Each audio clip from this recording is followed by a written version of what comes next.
We have Eddie Jackson. If we can get the doors closed, please. All right, please raise your hand and we'll get you a mic. Somebody could grab that back door. It seems to be locked open. Thank you.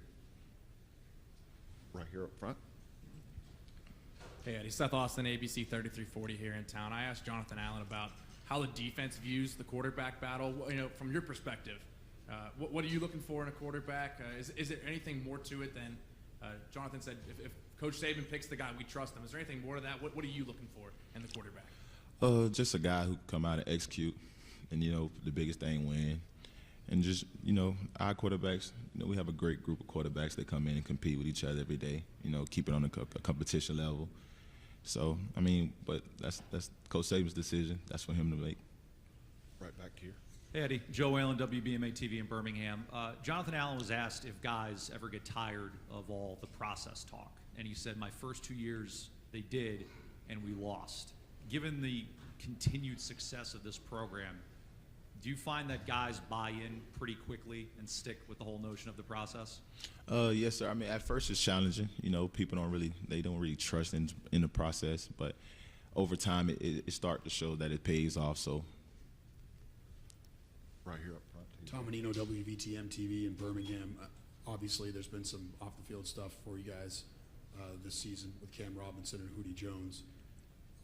Obviously, realistically, you can't be there, but what can you do to support guys when they make a mistake off the field? And is there a way, as part of the older group of the team, in some ways at all, realistically, to hold guys accountable?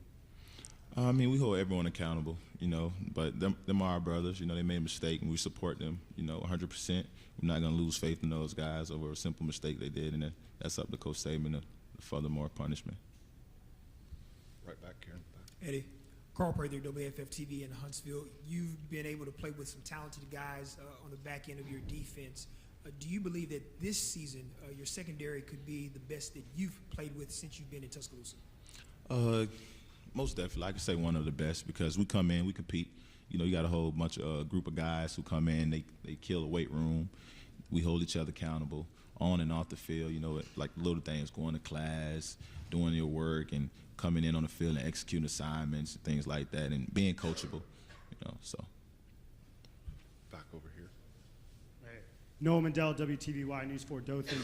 Have you reached out to any former Alabama players of coming back into the years reigning national champs and what the pressure that may bring to you? Yeah, I talk to HaHa Clinton Dix a lot. I speak to Mark Barron from time to time when he's around, and just the advice those guys give, just stay humble, remain humble, and everything is going to, pay off, and which you did, and just keep believing in Coach Saban in the process. Steve Nissen, WEAR, Pensacola. Along those lines, a lot of times after a championship, you see a team come back without the same hunger level. What kind of signs have you seen in terms of where the hunger level is for this group? Oh, we still hungry. We're more hungry than ever now, especially guys like myself and Jonathan Allen and OJ, guys, this is our last year, so we really want to go out with a bang. Like I have an analogy, the national championship was like chasing a chicken. We caught the chicken, now it's time to let it go and chase it again, so. Eddie, Tierra Gibson, WAFB Baton Rouge. As one of the top nation's, defensive backs, I'm just wondering what your view is on LSU's claim to DBU. That's something they feel like that's been stuck around with them for a long time. But of course, we feel like we DBU, we come in, we compete, we play. Our game, we let our game do the talking. Right. Hey Eddie, Chris Womack, CBS 42 in Birmingham. There was a time 2 or 3 years ago when the secondary was seen as a weakness of the team, and now a lot of people would call it a strength of the team. As a guy that's been on both ends of that spectrum, what's it like seeing the position or the secondary evolve into a strength? It feels good. Like I said, we come in and day out. Just watching the progress from those 3 years to now where we are as a secondary, it's a big change. We got a bunch of group of hungry guys, especially young guys who want to come in and compete and earn a starting role. Right here, front. Hey, Eddie. Sky Ribbon, CBS 42. Can you talk a little bit about the business culture there when you're recruited, and then once you get there, what makes guys flourish like yourself? and then what makes other guys maybe not, and they end up transferring or not playing or whatever? What grabs you about it, and what do you got to do to be successful in the culture that Nick, tries to go there? I mean, the recruiting process it's cool. They're gonna tell you things, and then when you get there, it's time for business. Now you're not a recruit no more. You're here, so everything is a business. You have the mental toughness, the physical toughness, and some guys just lose the mental toughness part of it, and they just get all frustrated and feel like they can't do it anymore. They want to transfer because they feel like it's too hard or something like that. When we talk to you guys in Tuscaloosa throughout the season, sometimes we bring up fan interest and the immense pressure that's on you guys from the following and the fan base to win, and how you guys get pretty much everywhere you go. Mostly, somebody will come up and say something. What went through your mind when you saw the lobby this morning and the kind of all the stuff that happened there? And is that kind of the epitome of the fan interest that you guys have to deal with? I would assume close to all the time. Yeah, I mean, you get used to it. But one thing about it, we love our fans. Without them, this wouldn't be possible. They support us in every decision we do. Even if we do something wrong, our fans stick behind us. So we love our fans. Jacques Doucet, WAFB TV in Baton Rouge. Last year, you guys did an amazing job shutting down Leonard Fournette. Did you just know what was coming as far as their plays and everything, and were you kind of just daring them to throw the football a little bit? I mean, we had a game plan, so we knew if we went out and executed, we would come out on top, and which we did, and we came on with the victory. And Leonard's a great running back. He was a tough guy to stop, but we got the job done. Eddie, I asked OJ if this is the best receiving core that Alabama's ever had. He wouldn't bite on it, but you're going against them. Yeah. Guys like OJ, Calvin Ridley, Ardarius Stewart. Would you say this is the best receiving core Alabama's had, if not ever, at least in a while? Because you've always been known for the running game. I mean, this is one of the best receiving cores Alabama has had, hands down. We have guys that can stretch the field horizontally and vertically. I mean, fast guys with perfect routes and things like that. It's tough. It's one of the best. Out of your quarterbacks, Cooper is the most experienced. What have you seen out of him in terms of his development? I can say the leadership role part. He's really picking up on the leadership role, especially being an older guy, really helping the younger quarterbacks out. And when they make a mistake, he's going and coaching them up. And it's not he's not bashing them. He's coaching them up in a brotherly way, like, all right, this is what you need to work on. This is what we can do better. So.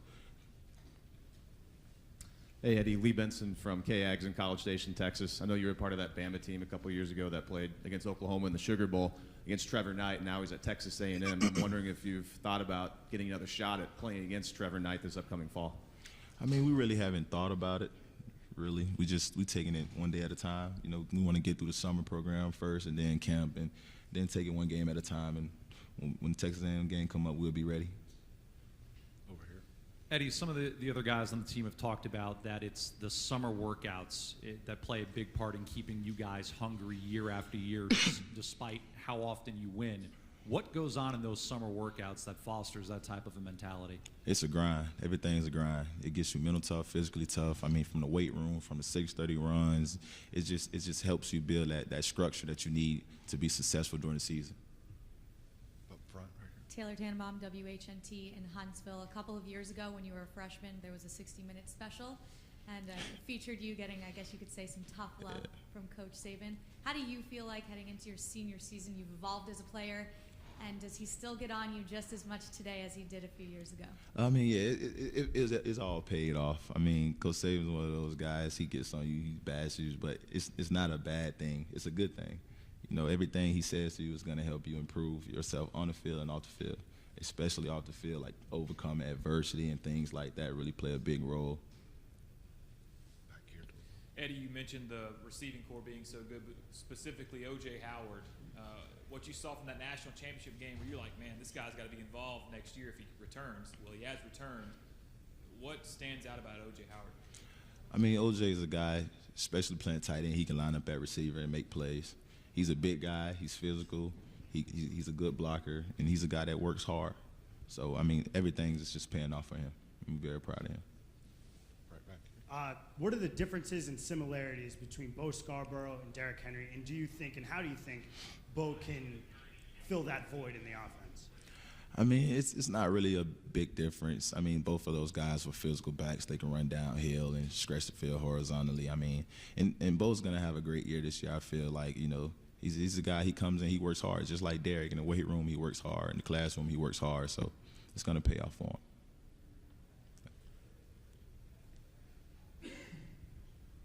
It feels like, at least this year, the guys who were kind of on the fence about the NFL, pretty much all, not all, but most, decided to come back.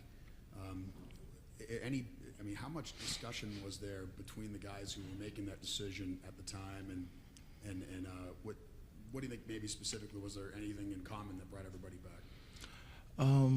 It was a big discussion. One thing I think that really everyone agreed on to come back is we can help the team.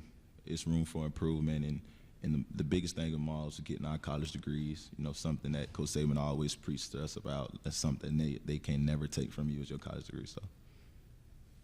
No Kirby Smart, no Mel Tucker this year. What's the transition been like with your new defensive coaches, and what do you feel like they bring that's different than your old coaches?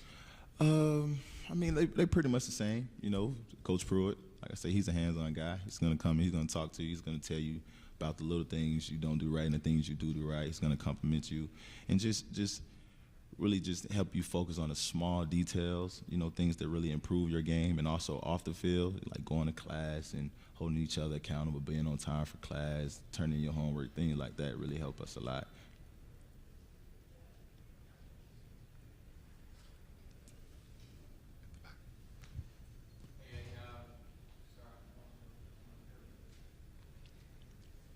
I know that you guys have a quarterback battle going on. Just given all the talent that's always around those guys, I don't know how to say this correctly, but does it really not matter as much who the quarterback is, just because it's not as quarterback-centric of an offense? I mean, the quarterback plays a big role, you know, especially on our offense. The quarterback is like one of those guys. He's a leader, you know, he can put guys on his back when guys are down to help lift guys up and uplift spirits. So it's a big role.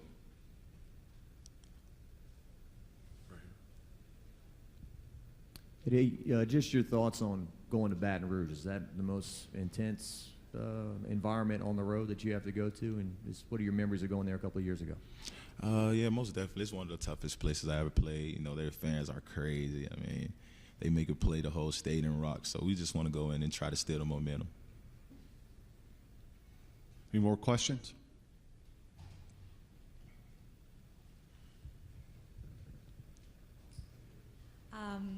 Does the pursuit of perfection ever get exhausting, honestly?